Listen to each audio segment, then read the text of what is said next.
Papa, maman, mbote na bino, sango malamu yango omoni na mesa, ba visa kili wenze ba visa nde agence Smart Consulting, bosa na biso confiance na $500 ya pamba, ozo matavion, ozo kende Turquie, tembeza te bino bozo mona ba visa yango etandami, kutu mususu ezoya deja ba visa yango awa tozande na lizi baya ba visa, boya ebeli bosa na biso confiance. Na $500 ya pas na Smart Consulting au Kenya Turquie.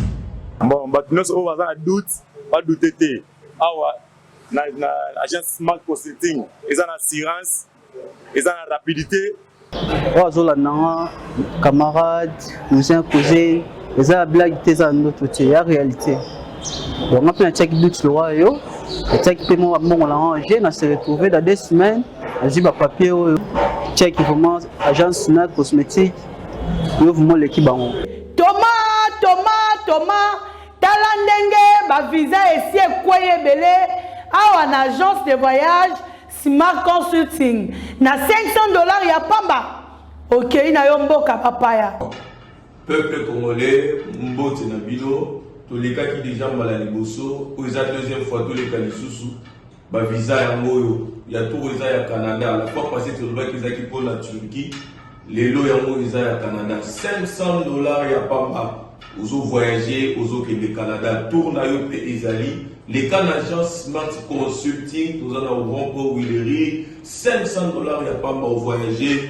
Ok na yo Canada, ok kotanga to ok tourisme. Ozo zela yo boya ebele na $500 ya pamba. Bokei na bino na Canada, merci. Biso, tokolemba te kolobati. Agence de voyage à l'Okuta bako pakatambangu Smart Consulting bazabana Smart Consulting. Merci. Vendredi malam on a bien Jessica Bozali, congolais d'un seul côté, congolais de père et de mère, mais bande konyoso bazo plus démocratique du Congo comme seconde patrie pour na bango to pesi binombote. Bozana Kinshasa, bozana Beni, bozana Aru, bozana Rumangabu. Boze sika nyonso bato bazali to pesi bino mbote mingi na bino bato yo bolala kate bosambela kapona mboka oyo le sambo za kate ba formule oyo mondela la kisa biso lo sambo ko za la pe lisola yo na nzambe donc tango bozo sola na tata mutako yebisa ma lo boyebisa tata te pas si to pe ba souci na ndo ko yebisa na tata za to sambela ka formule moko mutu moko yela ka biso to bandela ka wana yeso tsekela yebisa ka la prière à notre Père les restes on les arabes makanisi ya bato to pesi bino mbote. Nous espérons que bozali malamu 10 juin 2022 République démocratique du Congo héritage ya famille Tshisekedi te ya famille Kabila te ya famille Kengo te ya famille Katumbi te ya famille Bemba te République démocratique du Congo mboka ba congolais nyonso mboka même ya bato comme ça ba Christo catholique te bomoni plateau ebongaki nazala na plateau na sango moko na bakambi ya communication na niveau ya église catholique oyo moi tous en a bango na plateau mais na dernière minute ba fauché compagnie est-ce qu'il faut tout ça l'émission te po bango bazate to ebite to pesa maloba na bato batala kabiso donc exclusivement émission lelo zalika ka ba appel na bino to ko pesa ka ba thématique bino bo benga bo pesa bino makanisi donc biso to ko pesa ba thématique bino bo benga bon pesa biso makanisi papa koya na Kinshasa na mois de juillet l'église catholique m'a banni déjà campagne de sensibilisation pour la mobilisation pour la venue à papa na Congo bon moni mikolo ba pano mati bisika nyonso ba zo sala la carnaval ba caravane plutôt pour na ko benga na population bazala ba sango bino ba chrétien na bino ba yebaniti soka bolo bengo na paroisse ba nyonso ba koyeba oyo boko tambola ka boye bisika nyonso na mituni likanisi za nini bokomi na principe ya plainte to bokomi na principe ya nini au moins bon tous en bango na plateau le loyo ba s'excuser pour être il y a eu un petit souci na programme na bango na dernière minute.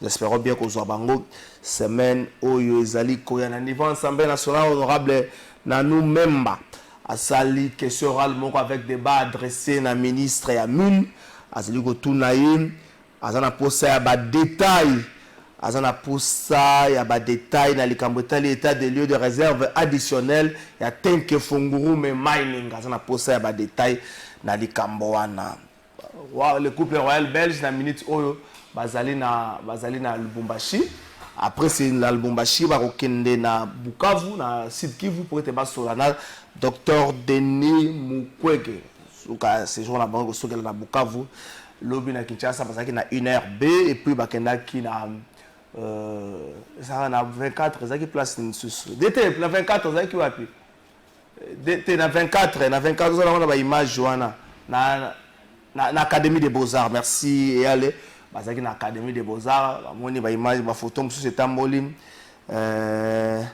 bazo la reine azo soma maputa bato bazolo ba sala ba commentaire na bango Kinshasa za kamwa elengi na ndenge ya ba commentaire wana venu à couple royal belge de la République démocratique du Congo c'est vrai que komora basuku bazongi seli biso relation na biso ba belge bongo ça définir ndenge nini akotika téléphone akofungola téléphone pour être bandeko ba benga relation na biso na ba belge ndenge tata mo conseil école le bagi yango passé ezali ya passé ezali ya enseignement mais total la présence sous na passé to mi pesa na présent et koza ndenge nini ce qu'on a présent futur plutôt to mi pesa na futur et kozala lolenge kani relation na plutôt vendre sango na ndenge nini na kotika ba téléphone ya kofunga mapote bandeko ba yanola na motuna wana insécurité na Kinshasa ezosilate likama bana bakula on dirait makambo bango na kanya makasi ezosisa bango makasi pesate bana kuluna koma bango na kanya makasi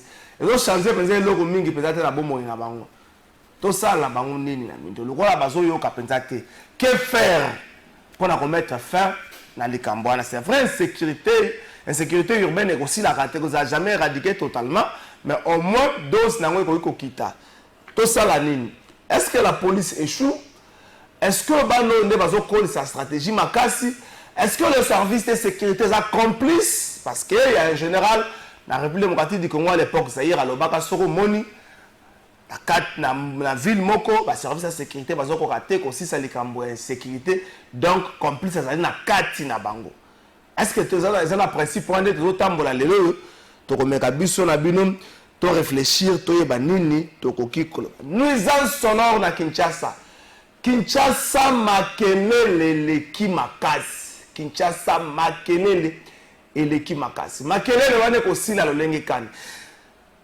na assemblée provinciale kala mingi te bauta ko interpeller ministre ya intérêt pour population ville province ya Kinshasa pa na ko yebisa na yeke makelele eleki makasi na Kinshasa likama nuisance sonore il y a un arrêté banda kala ya gouverneur o etelemela makambo ne pesa quand même ba lolenge kani ya ko traquer makambo mais le ko les autres samate peuple sala nini parce que dans chaque quartier on a des kamba makelele la place où on a des bar il y a entreprise brassicole boy bar il y a brassicole boy donc attends l'obine on ça la bango pour ba brassicole ba za puissante tout ça là est-ce que le peuple quinois est appelé à vivre dans makelele est-ce que bana na biso ba ko jusqu'au tanga te pour ba tout monde ba moni qu'il faut ba teka masanga la bango pour ba tout monde ba moni qu'il faut ba mela pour ba tout monde ba moni qu'il faut ba sala mbongo na bango nuisance sonore na Kinshasa remède nini pona ele kambango est-ce que l'état bosani yango l'état bosani ni kama makelele wana makelele na Kinshasa ali na bar na église au moins 4 personnes et demi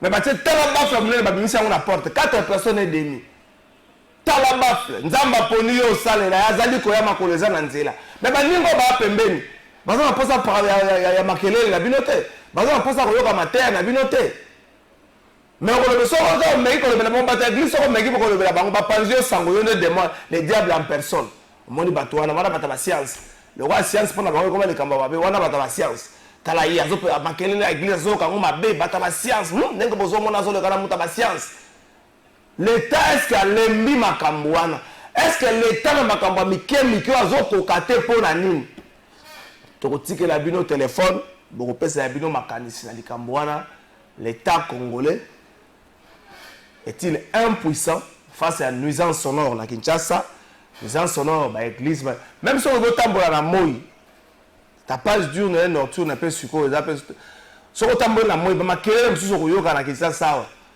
musique dozo tia carte même koyoka makelele na niveau moko rondimate soko tunie yonde ndoki soko pekise yonde ndoki tokolobela likambango na émission na biso moko la to kotika téléphone bobenga na émission na biso moko la lelo les camboya circulation routière to bandaki yango jour wana tokosikisa nango lelo pe nani azali à la base ya embouteillage na ville province ya Kinshasa yango ndeko tokofungola téléphone nani azali à la base ya embouteillage na ville province ya Kinshasa.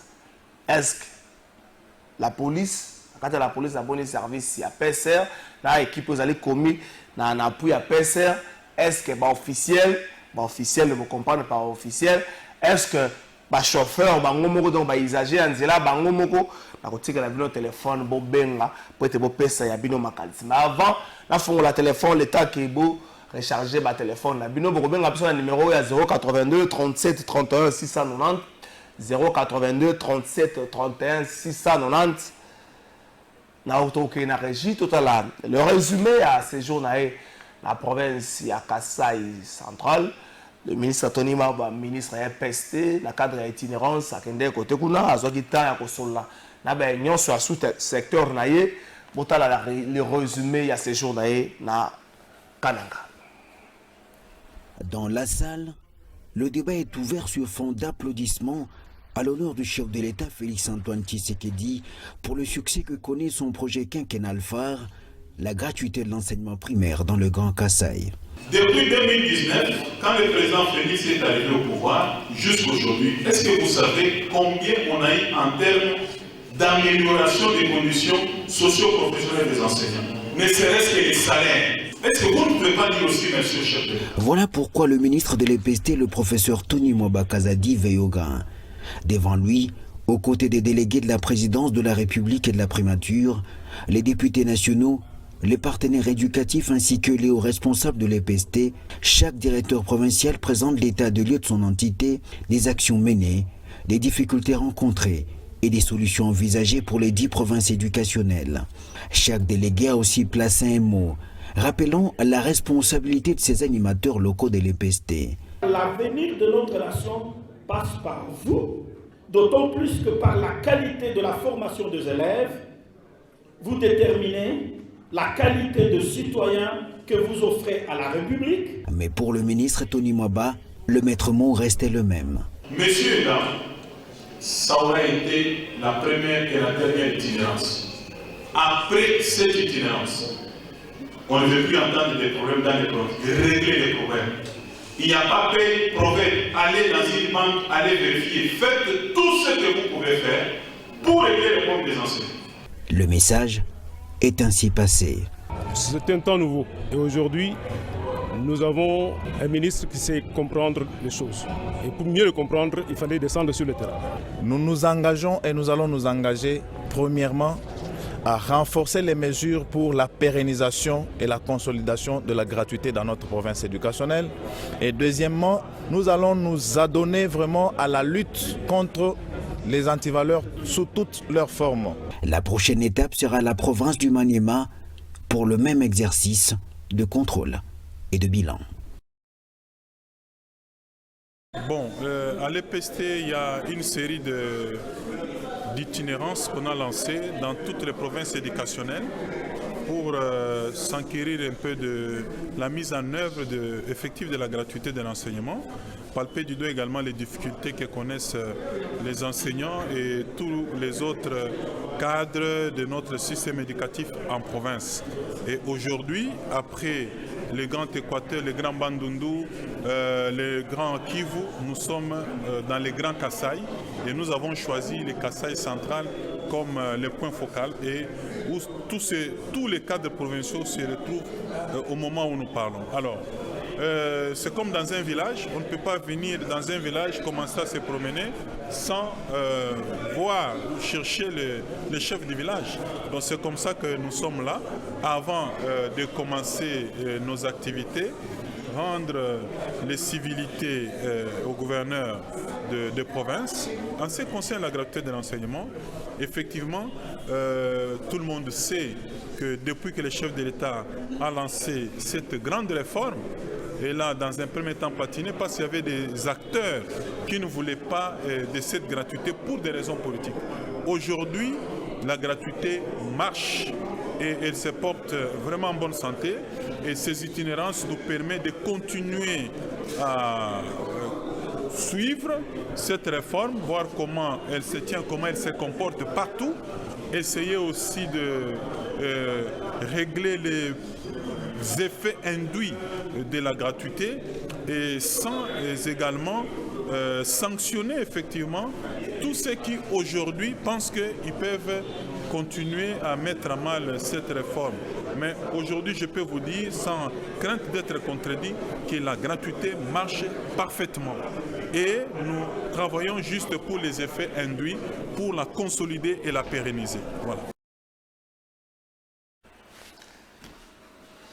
Merci d'être Freddy Kipimo Wanezali, ministre Tony Mwaba, séjour naïe. La province ya Kasai centrale, Sika Kendaki, ko palpe di doigt réalité. Oyo, ils en a 4 ya province, on a sous-secteur, il y a enseignement. Clovis Odinga, mon quoi technicien à Congo, trop souvent, mon tabou, c'est la sur plateau, na Pessi Mbote. Na yebi ko zola na biso à partir ya Livulu, bana Livulu nyos na Pessi Mbote. Insécurité na Kinshasa même na Livulu, insécurité ezali. Nengeni to remédier na problème yango to remeka mom ke kolobela yango na émission na biso ya mokola nanya za la base ya embouteillage na ville province à Kinshasa. Est-ce que problème en Mandela? Est-ce que ba officiel? Est-ce que ba usager? Est-ce que ba service ya police, c'est-à-dire PCR na équipe o ezali commise pour la surveillance, pour na appui plutôt ya PCR. Téléphone efungwami ko benga biso na numéro Oyo ya 082 37 31 690 Nanyaza la base ya embouteillage na ville province ya Kinshasa benga biso pesa biso makanisi na yo na wetali likambo wana Nanyaza la base parce que Kinshasa likambo wa bengi embouteillage ezali tout le temps tous les jours même ba journée to kalisa ke bato ba kotambola te na ba kwa mso na Kinshasa ko leki moyen ya kotambola ezali te juste bongeli yela biso ba question et permettre na biso totanga makamneni bandeko bazo kanisa bawe bazo komate bazo bengate bazo koma bawe bazo koma mingi bazo bengate téléphone za kofunga manana za la base ya embouteillage na ville province ya Kinshasa. Est-ce que ba officiel, est-ce que la police, est-ce que ba usager nzela nanya za la base, est-ce que nzela yango moko ba usager nzela so ba chauffeur bandeko ya moto bandeko ya basi bakota na balabala na pusu bandeko nyonso wana nanya za la base ya embouteillage na ville province ya Kinshasa et ko permettre na biso to mekana ndenge na biso na moke to ne meka ko ebisa ba konzilika mini fo ba sala po etinzela wana et bonga circulation et commence à voir embouteillage ko sila raté mais au moins circulation et ko bonga moi moke pour le cambo embouteillage. Et comme tu as conseil des ministres, le ministre va vendre, parce que tu as solo embouteillage. Beaucoup de ça, mais le conseil des ministres au niveau gouvernement central, va vendre, parce que tu as solo embouteillage. Le président de la République a moko, à Senga, Basenga, écoute, tu vas va pem, bah aussi, là, moi renfort, Nanzela, pote, on dirait police pour la aller déborder.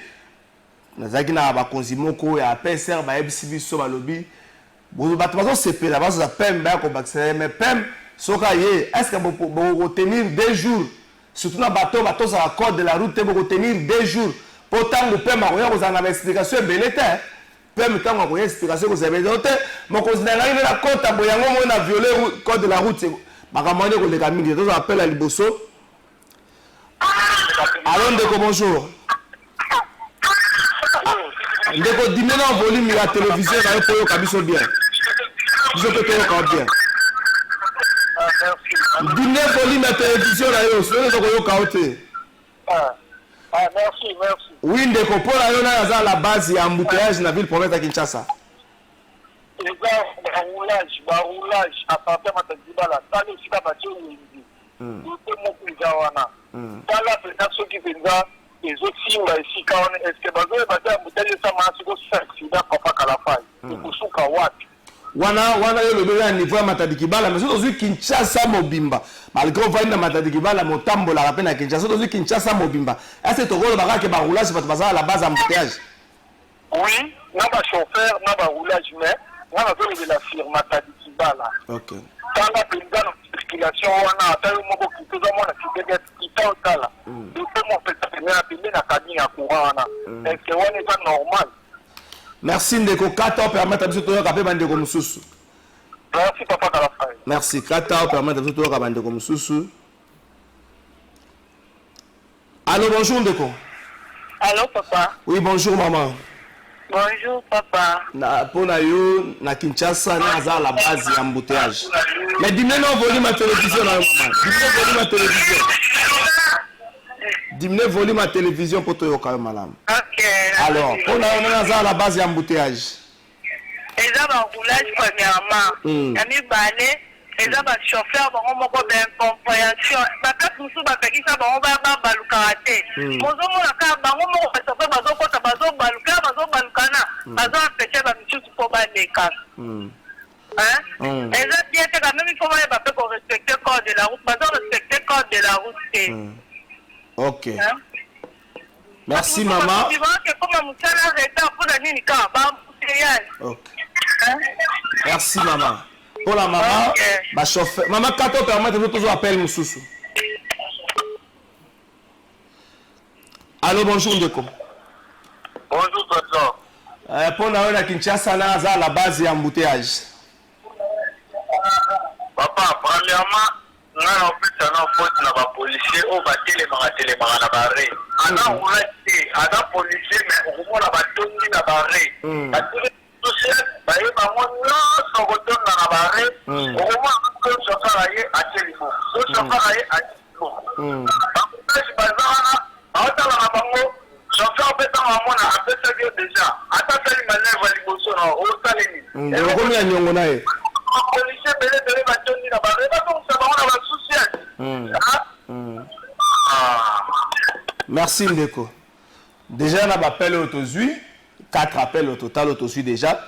3 personnes bakanisi était roulage, en fait la police tout continue on appelle. Allô, bonjour Ndeko. Allô? Oui, bonjour Ndeko. Dis-moi volume la télévision s'il vous plaît. Dis-moi volume la télévision. Allô? Dis-moi volume la télévision pour permettre de te comme malam. Oui Ndeko, bonjour. Roulage ndé bato baza la base. Oh, bayebi ko okanga bato. Ça va, merci Ndeko Ndeko accueilli. 5 appels déjà, nous sommes pointés du doigt service à la police, c'est là Congolais, c'est là Congolais, Kinois, bangonde baza à la base, il y a embouteillage, mais le chauffeur peine de comment pointer bango. Allô, bonjour Ndeko. Allô, bonjour Ndeko. Allô, bien. Oui Ndeko, bonjour.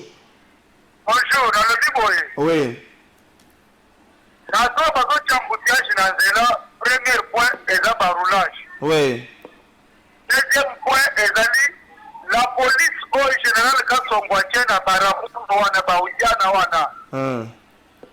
Qu'est-ce que est là wana so qui bakangio bazo senga 250,000 francs. So qui bakangio police ngo bazane unité nini wana? Unité ya baza ipe crime bazali basanganye za certificate makomi ba 27 ba 28 bazana baramoto. OK, na niveau baramoto. Na niveau baramoto ko bazo to ke no général quand on munga sindi ba ko kana bitu ka certificate ya sa kufa. Certificate ya sa kufa ko kana na po. Oya bazana problem. Abe na général quand on ko kuta na ba mo baza wana pona. Bazo ta kaje ba moto. Arulage baza wana bako na ba karat ba montar na ba ketch. Bon, ito lebi awo tele na zabo na dinite na bani na ndako. Pour qui mabango? Merci Ndeko. Merci Katoto permettre de venir à Ndeko Bakota. Ba Congolais c'est là ba appel autozoa, il y a non seulement ba roulage mais un service mususu ya la police ou azo kangape ba chauffeur nanzela. Allô, bonjour Ndeko. Bonjour. Dis-moi volume à télévision non poto comme malamu Ndeko. Oui, c'est là embouteillage na Kinshasa na naza la base nango. C'est un problème na matadi di mala la PC Azoya ça fait que 5 heures du matin malamoko abandi côté de Samutu. Et puis à bisika côté de même na ndrada moi c'est tout a créé un embouteillage. Donc et puis batana bandi tout wa mboka ba ko wonde ba zo monta pas 5 heures du matin moi je m'appelle en tout cas ça va pas c'est vraiment pas le macao il y a quand même il y a roulage est-ce que 5 heures du matin faut moi mais c'est le problème à quoi Merci Ndeko. Je crois que Bandeko Bino Moko Bozoyoka, Bato Balobi, PC, mais après na service msusu ya police oyo baza na nzela Bandeko apesi biso par exemple na Baramoto awa. Allô, bonjour Ndeko. Allô, bonjour Ndeko. Allô, bonjour. Bon, la baignade na limité, na lobi boy. Oui, Ndeko na limité. Pona yo na za la base embouteillage. Bon, au moni bandeko ba bengi bon loba wana. Baza pas comprendre peut-être les questions na yote. Vraiment. On va faire na base embouteillage na Kinshasa awa, ils ont d'abord l'état. L'état, OK. L'état a un système moko qui a gorgé ba nzila secondaire ou ça ba route secondaire pour permettre que ba chauffeur va circuler librement. État. Entretien la baroute au besoin en okala, bactère au besoin en okala, l'état a donc capé ko sala ti. La ministre sur admin ya ba 0 pour hour, réponse moko mal au maire exacté. Deuxièmement, ba ko en embouteillage na ce sont des chauffeurs eux-mêmes. La chauffeur Bakomoko, oui. Bakomoko, il ne respecte pas le code de la route. Donc on dit Bango, ça vous savez que les chauffeurs à la il ça, on va dire que le gouvernement n'a pas.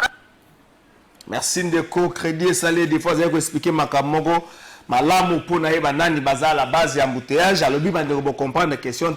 Nani à la base d'embouteillage dans la ville province, il y a pour naïba mutaliboso dans l'État. Allô, bonjour Ndeko. Allô, bonjour Ndeko. Ah, Ndeko Akei. Pour naïe, à l'objet mutaliboso dans l'État, Ndeko Abengi soit partir à limiter. Bonjour, journaliste général Kassongo P. Atika Baje, Oye, Azo Sala, ba policier, sans Mikanda, vraiment. Allô, bonjour, Ndeko. Allô, Papa Kalafay. Bonjour, mon frère. Oui, Papa Kalafay. Pour naïe, Nayaza, la base d'embouteillage de la ville province de Kinshasa. Oh, biso tolobi boy, Papa. Banda ngai na sala na batete la awa.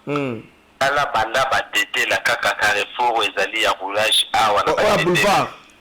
Oui, kaka na batete la ozomona ki ba roulage wana bazosala bazokanga mituka place wana ngai nazosala na sala na batete la kaka. Ndeko zana tout le logo moko ndeko s'il vous plaît. Est-ce que ba roulage wana bazokanga mituka po kaka bakanga to bazokanga po bato bato sa code de la route. Nazo ebisayo bazokanga mituka na ndenga désordre ngai moko naza civil mais nasalaki mokolo wana na bangisi ba roulage na kanisi ke babangaki bakanisi ke nga na soda. Na isi bango na bime bozuli ngabokanga mama wana na kata mutuka mama na sali nini mama wana bonika ndeza ki muta double mutuka kuna na sima isi zo ya 207 zo lande na ezaki liboso mama na sima siko 207 asa lokola mwa ko frene mwa muke mama na kimi mwa muke azwe na ligne bando oya kati wana bango bamoni bamoko bali bakanga nga me papa ese boko kanga pena mutu boy bo soko longe na batete la wana banda sosimat tala ba sosimat ngape na za chauffeur na sala personnel na batete la bureau des Nations Unies na IFA na batete la wana na IFA même mon continent ngazol ba en tout cas bino ba congolais na édité ce qui comment tala un expat azol ba keno bino ba congolais na édité ce qui ba roulage ou ya marketing to tamboli banda sosimat mukolo yo pesa lekaki aleki akendaki soki na côté ya ville soki na oui côté ya palais de la nation papa to nga na silisi musala 18h nzela banda batete la ki kitambo papa vert nazo biso ke na komi wana na moni ba JR batiaki ba JR na telemisi moto na ngai naza na moto ya Mayasa 25 na telemisi devant moura wana na lobi papa bino tala banda batie bino awa omoni embouteillage zaki mais tala ba mijibi oyo batelemaki na ba police nga nazalaki na fait non kobenga quand même policier mboka na moyibi te ndeko papa ngai na toza na télévision mon frère toza na télévision kobenga quand même policier mboka na moyibi te tokei pensa en tout cas papa na regretaki makasi pensa na en tout cas na regretaki makasi merci ndeko. Bonjour, trésor, problème où les alliés Nanzela, ils appellent les policiers, les soldats en tenue civile. Des bazar à la base, c'est là où Ndeko Anam. Allô, bonjour Ndeko. Bonjour. Diminuez volume la télévision, s'il vous plaît. Pour la Yona Kinshasa, il y a la base et embouteillage. Bon. Embouteillage, sur le talibien, les familles, là. banzela na biso eza liberté lota bachauffeur baza kofutaka bapoko na bango banini po toyebike mbonga bapoko yango ndenge tongaka nzela nzela ezali ya kokufa oza kotambola partout nzela mabulu bamituka bapine mike bamituka bapine minene donc tala kaka ville na biso yo mo journaliste oyali mwana kisasa tala ville donc nyonso wana so totali bien eyali gouvernement nde ye nde numero ye na ali tata ali mama ye nde fo ayebande kosoigne nzela yali nde embouteillage po nzela ya bien ezaso te c'est ça en plus bachauffeur mpe ya badescence mpe bozomba trop kotourne bango mpe biso bapropoka so embouteillage na kotala bien nzela po eyali nzela eza Merci Ndeko. Bonjour, journaliste. Ezo ça la passe pour bakonzi oyope toza na bango po bakumbaka bien te toujours contre bande bakonzi pe population za ko accuser bino toujours contre bande. Allô bonjour Ndeko. Bonjour. Dimne volume ma télévision na pote ko malam. Dimne peza volume ma télévision na. Dimne na le volume Ndeko. Merci. Soko bengi biso Zwara soya ko dimne volume ya télévision na. Bonjour Trésor. Eza pasi pona mboka oyo bango moko bakolo mboka pe na ba policier oyo bazanga mikanda Chris Lisala. Allô bonjour Ndeko. Ndeko dimne volume ma télévision na yo. Ah bonjour monsieur Trésor. Dimne volume ma télévision to ko malamu. Ah tout minute j'entends bien partir ma tête. Oui Ndeko na bisa partir à ma tête. C'est là yo banani baza la base embouteillage de la ville province de Kinshasa. Responsabilité à partager. OK, pas banani na banani. La police dans son entièreté. Ils n'ont pas la morale policière. Permettez-moi le rage.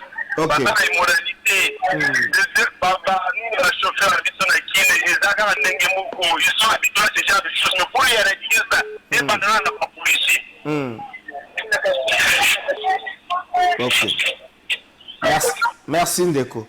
Pour la Ndeko, ma responsabilité, tout ce appelle mi balé pour la dossier où il y a embouteillage la ville province de Kinshasa, tout appelle mi balé bongo pour les canaux les Camboya roi belge la République démocratique du Congo lecture à ba congolais alinini. Allô bonjour Ndeko. Oui bonjour. Dimne volume à télévision no moi Ndeko. Pour la yo embouteillage la ville province de Kinshasa na inaza la base nango. Allô. Oui Ndeko. Pour la embouteillage la ville province de Kinshasa na inaza la base nango.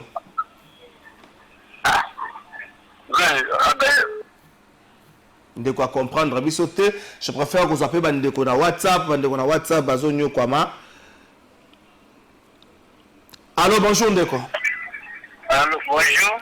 Oui pour la yo na Kinshasa na za la base ya embouteillage nani topelo connaît à la base embouteillage.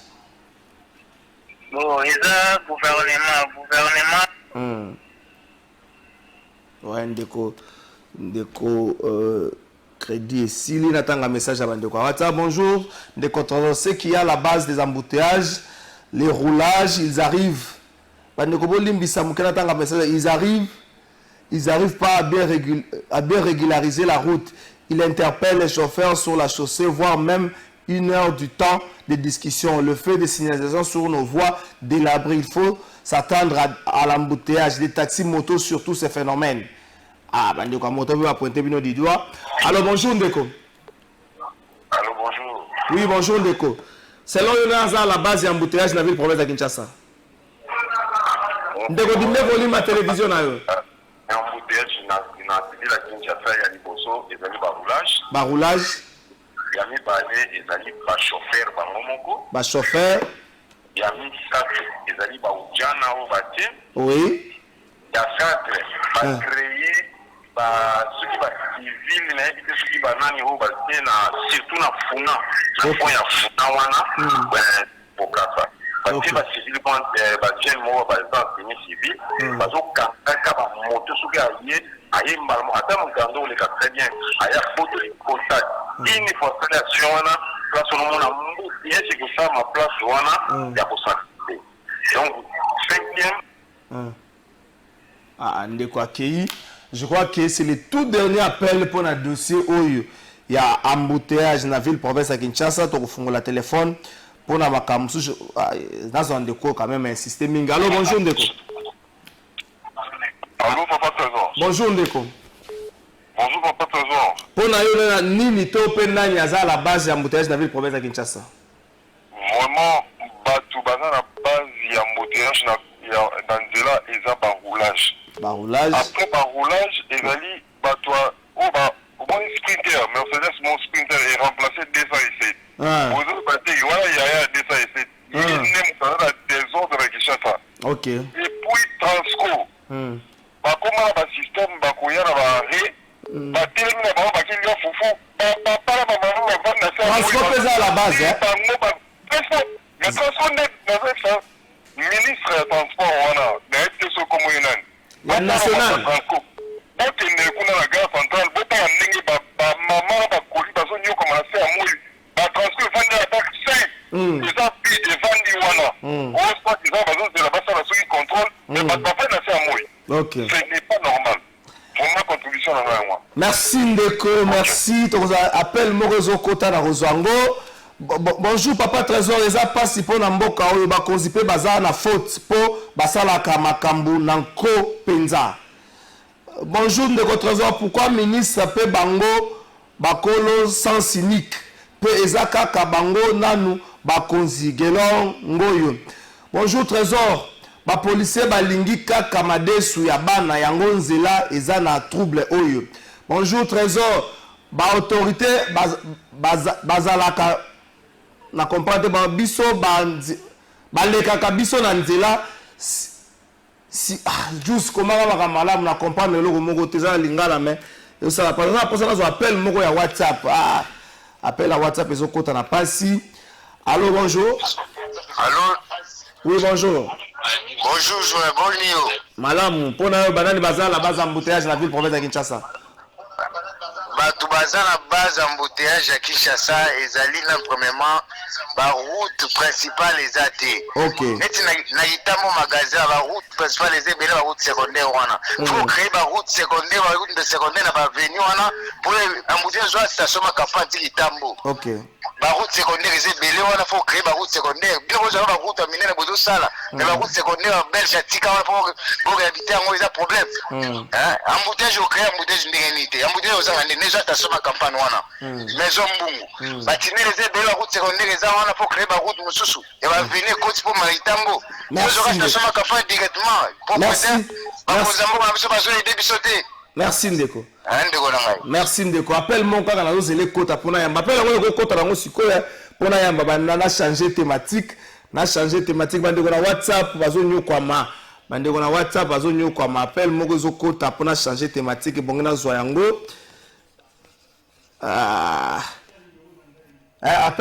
Appelle ngo zo kota, appelle ngo zo wapi, appelle ngo zo wapi. Bande ko bazo nyoko ma bande ko ngina ke na régie. Mais avant que la régie, il faut la résumer. Mais ils ont contacté appel, ils ont contacté. Bah, tu vas où là la résoir. Ils ont contacté pour appeler en contacté, mais ils ont contacté. Bande où là la résoir. Hein? Ils ont contacté. Bande où là, ils ont résumé à Makambanzela. C'est là le Congolais. Ils ont pointé à Makambo. N'a pas appelé autozui. N'a pas appelé autozui. Une grande responsabilité qui na service à la PCR pour na ba congolais ba kinois service à PCR adosa la musa na malamu mingi bazate lo ngo boma ma de so bana service à PCR na otika ba service à l'état eza na service moko soki appui soki na PCR bande ko balobi bango pe baza certain moment à la base ya embouteillage bande ko balobi ba chauffeur pe baza à la base ya embouteillage ba chauffeur bitambola tambola bikotela bibaluka non respect à code de la route ba autorité ya mboka peuple alobi ke boza pe à la base ya embouteillage peuple alobi nzela ezate ba route secondaire ezate eta ya nzela na biso eza pe à la base ya embouteillage peuple abakisi Transco déjà na kotindela oyo makambo peuple alobi Transco conduite na bino na nzela peuple akomi koyokisa ba motema pasi conduite na bino eza malamu te toke na régie bongo tokozonga siko roi belge na Kinshasa, roi belge na RDC, tobanda bolingo ya sika to ndenge nini babi confiance eza la singa soki ekatali tango okango lizita korefeseka ke place osinga ekatanaki. Est-ce que tosala su ba belge confiance bandeko ya WhatsApp turo soki nazongi na kobanda na bino mpo boza ebele koleka bato appel normal dete totala roi belge na académie de Bourgogne nazo appel bongo tokende. Allô, bonjour. Allô? Oui, bonjour. Bonjour, Deco Trésor. Merci pour l'accueil. Vous avez un téléphone. Oui, puis sur la Congolais, tous la maladie, il y a Biloba-Loba.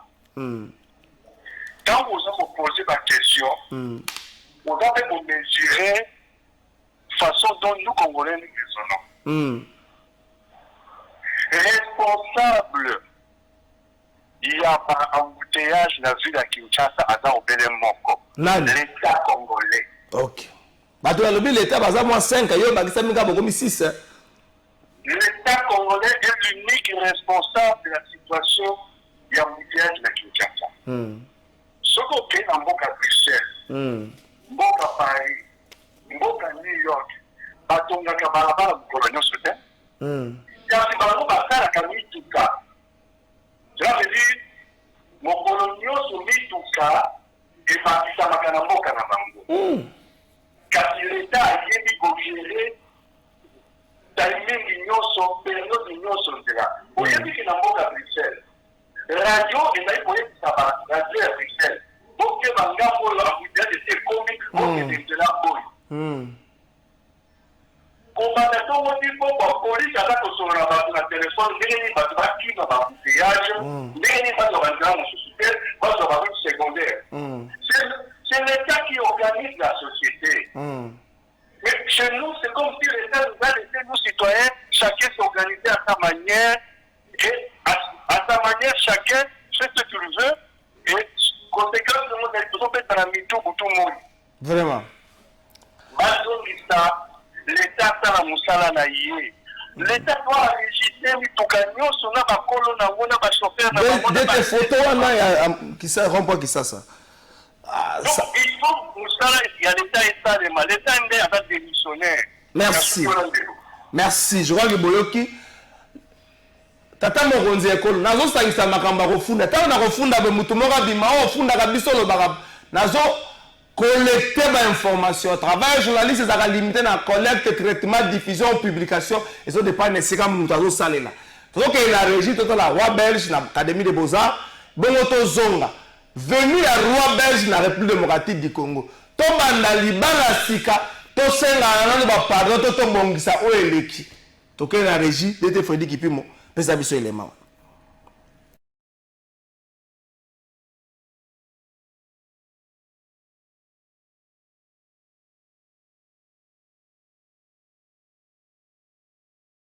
Port international de Ndjili à Kinshasa, capitale de la République démocratique du Congo, où les têtes couronnées belges sont venues pour une visite officielle de 6 jours. Le président Félix Tshisekedi Tshilombo et la distinguée première dame Denise Nyakero Tshisekedi ont effectué les déplacements pour accueillir leur hôte de marque au pied de l'aéronef.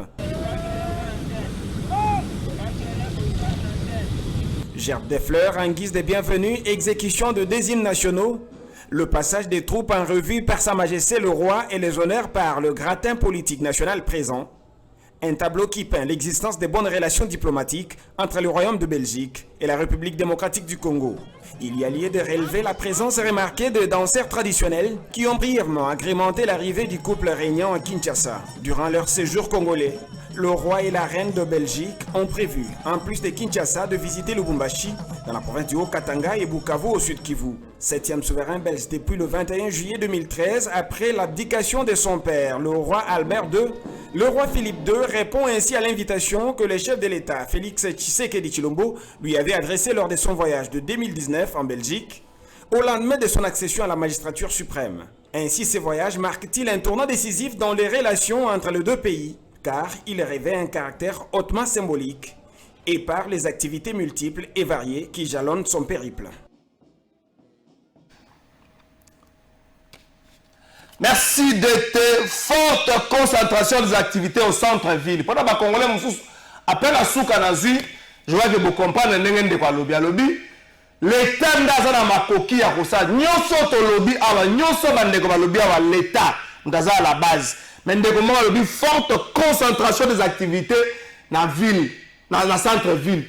Au moment où mutakopa mapa deux fois ya Gombe. Mutakopa ndunda deux fois ya Gombe. Ndenge to ko panza ba secrétaire ministère de l'agriculture. Et okende kota biboité. Et okende kota mitendi te. Là on appelle à WhatsApp, pas bandeko na WhatsApp ba nyoko mingi. Allô, bonjour. Allô, bonjour, Ndeko. Dimne volume ma télévision là. Dimne volume ma télévision, Ndeko. Oui, Ndeko. Oui. Tozoyoka. Mais tout ce qu'on change thématique, tu comme venir à Roi Baudouin. Oui. Là, nous avons pour embouteillage. Embouteillage premier des campagnes, biso mon population. Ok. Des autres l'État, biso mon peut tout ça fait partie de l'État. Ok. Des autres dans le comportement va chauffeur na biso tout le monde autorité ceux qui ont été élevés bazala na priorité wana za robo ya été partout sozo kende sozo on a même na aéroport ba tia ba autorité mpanzi bino population mpanzi autorité bazala na priorité mais population d'abord zali premier responsable nous avons qui ndeto. Merci Ndeko. Ah, m'appelle normal. Allô, bonjour. Allô, bonjour. Allô, bonjour. Bonjour, maman. Ah, c'est pas pour maman. Bonjour. Oui, maman. Tozo yokayo. Ayanga na lobi boye. Likambo ya bouteillage. Etali kaka ba. L'État te.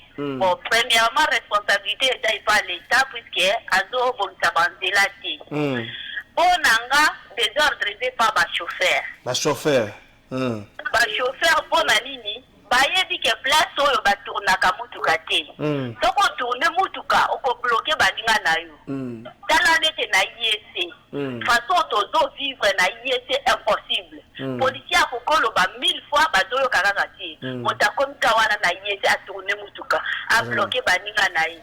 Surtout ba 207. Na ba transport pe ba komo be bitalwa na bango. Maman déjà transport ebisakira boye. Transport telema na place na été. Akomi na nzela azwi bato amoni ke nzela za muke il faut azwa bato. Moto na ba yebi na mutu ke transport a telema ka telle place. Il faut que de kuna oke otela transport. Mais to komo de la ba transport ba place mususu o to moni ke eza nango impossible. Po baninga na ebalika. Et transport akomi wana a telemi azonze la batterie mais bato mususu baza bloqué. Merci. C'est ça, il faut que ma vie soit chauffeur, il faut que chauffeur, l'État n'a pas mais chauffeur paye, baza dessus. Merci maman. Tous 5 minutes au changer là. Tous 5 minutes m'appelle il y a dossier à roi tous ceux qui c'est émission. Venir à roi belge la République démocratique du Congo. To banda bolingwa sika, to bongisa, to yobana ba vérité, to limbisana, to kende kaka boye. Total asimate to kendera abolinga ngwe bandi toke appelle à liboso makamba roi belge. Allô bonjour Ndeko. Allô bonjour Ndeko. Bonjour papa trésor. Oui papa langai venu à roi belge na République démocratique du Congo to banda bolingwa sika to loba na vérité to limbisana to kendera sika to bandelia.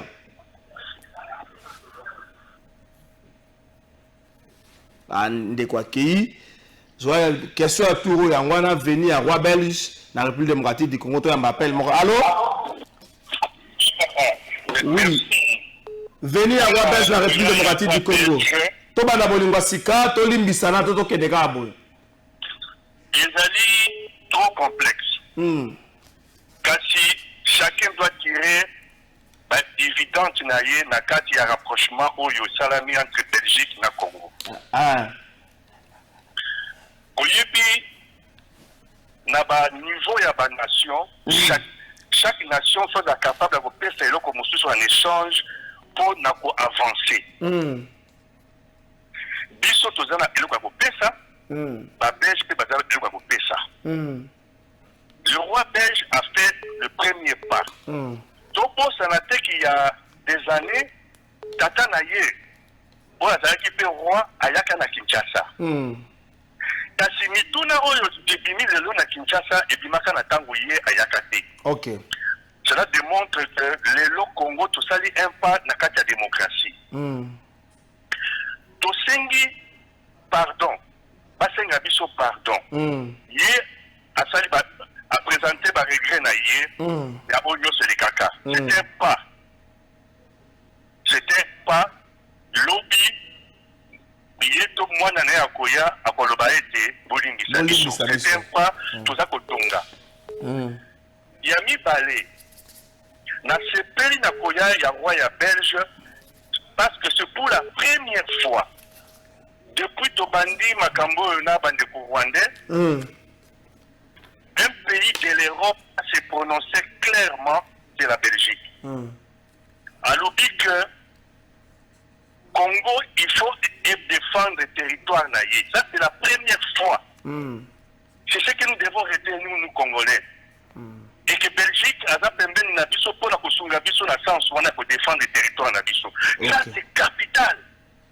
Vraiment. Merci. Sikoyo biso ba Congolais. Soki ça permettre bande comme sou bakota. Bato bazo kote bele. Yango place na suki wana. Merci. Bande ko bazo kote bele venir à roi Belge to comme presque na souka émission na kotanga ba. Allô, bonjour. Allô. Bonjour Ndeko. Bonjour. Venir à roi Belge la République démocratique du Congo, to banda bolingwa sika, to limbisana, to réparer na makambo leka. Na lobi po biso ba Congolais to satandaki na pardon. To satandaki na pardon mais to zomona roi azo na ba discours mususu azo lobela biso. Na satandaki kuti na loko moko kete ayo yake ba ici na PLZ ayo kobongisa ngo mais na zomona loko moko kate ayo lobela biso loko moko te.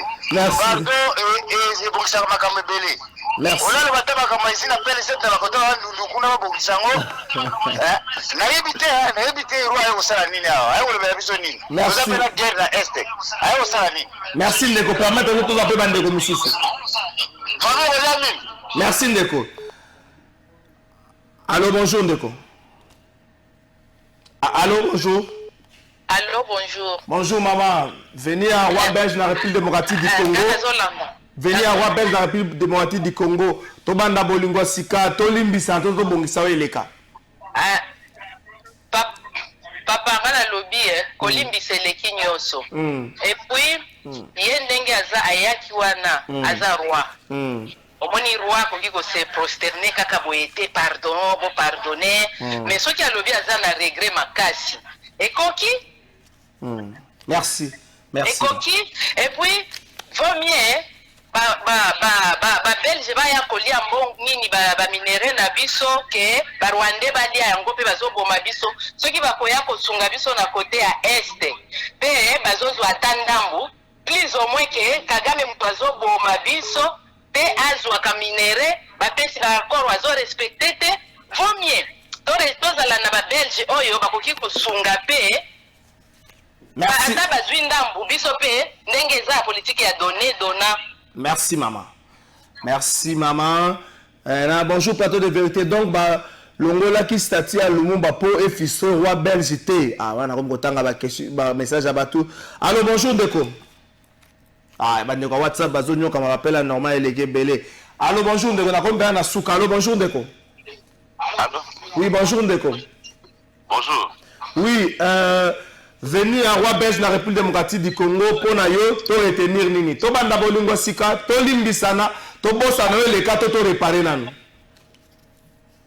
ande kwa kei. Bonjour plateau de vérité, pourquoi nanu roi Belge aye awape asala nini awa na mboka oyo IDPS abomi lelo. Oh bonjour de trésor to bongisa te po eloko ya kobongisa ya kobongisa ezate. Ah donc eloko ya kobongisa ezate. Allô, bonjour Ndeko. Allô? Oui, bonjour Ndeko. Allô? Oui, bonjour mon frère, bonjour. Oui, bonjour. Oui, venez à roi Belge dans la République démocratique du Congo. Tobanda bolingwa sika, to limbisana, to réparer, to talanaga bon, mami sakobanga. Ouais. Oui, oso répondre te. Oui,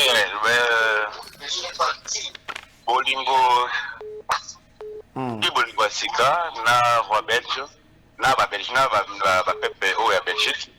En tout cas, to sepeli makasi koya ya roi na RDC et puis que makambo sika zo banda. Merci. Na lolenge ba Rwanda ba nyokoli biso mo ekuti to za relation na biso na Rwanda. Et nani na Belgique. Non, la Belgique. Merci Ndeko. Kata kwa ma vende comme sous pardon, ngana rebondi sur makambo ya embouteillage. Oui, rebondi le ko so bengi mo na sala autre mais rebondi na makambo ya embouteillage. Pas makambo embouteillage. Loba na so ka. Ba nandi ba soda na biso ba kula biso ba se familiariser na ba chauffeur. Donc sikoyo moyen ba ibandenge nini ya kosala ko ba ko tsheba ngo lwa izate. Donc ils ont été l'État a sa responsabilité na yé. A sa responsabilité na yé. Na blog comme ça ne pas message wana. Chauffeur a retourné na yé d'ici quand tu as dingabi. Merci Ndeko. Tokyo kata na zo bandeko avana ke na régie. S'il vous plaît kata na zo bandeko moko et puis na retour bandeko ya WhatsApp. Kata pardon. Allô, bonjour Ndeko. Allô? Bonjour Ndeko. Bonjour papa. Yo, Ozamuta Souga na ozo appel normal. Venu à Roi Belge la République démocratique du Congo. Tous continuer bolingo. Total na tolimbisa na toto lo bate o le kato réparer dans token de liboso. Na lobi boye.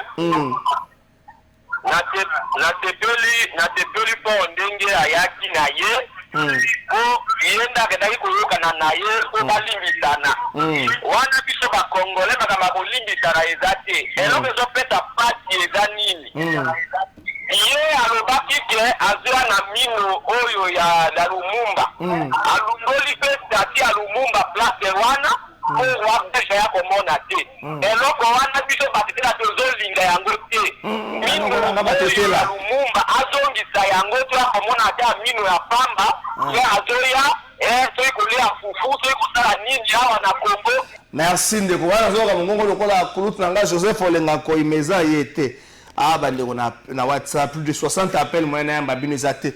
Merci président Gabi Chabani record pour la 30 minutes à Bagiseli biso 30 minutes na solo la bandeko to solo la bandeko et église catholique oyo baza ko sala déjà campagne moko monene pour la venue ya Saint-Père. Il y a pape na République démocratique du Congo na début juillet awa pape akozala awa toke na Regina Alexandrino élément ya roi belge na Beaux-Arts bongo tokozonga. Ça fait 8 ans jour pour jour depuis na EBA, ça fait 5 ans depuis Tobalana. Elle c'est ma femme qui fête aujourd'hui son anniversaire. Valencia Fumuto to Kalafai fête son anniversaire aujourd'hui. Bon anniversaire chérie, la mère des garçons, 5 ans de mariage, 2 garçons, 2 mignons petits garçons. Ma force entre tes mains, au-delà Nzambe, ma force est entre tes mains, ma chérie Valence, Kanyonga Fumuto, gros bisous à toi, bon anniversaire, profite de ta journée. Lia Bina pour mon langue passe, aux a mérité, en token à régie.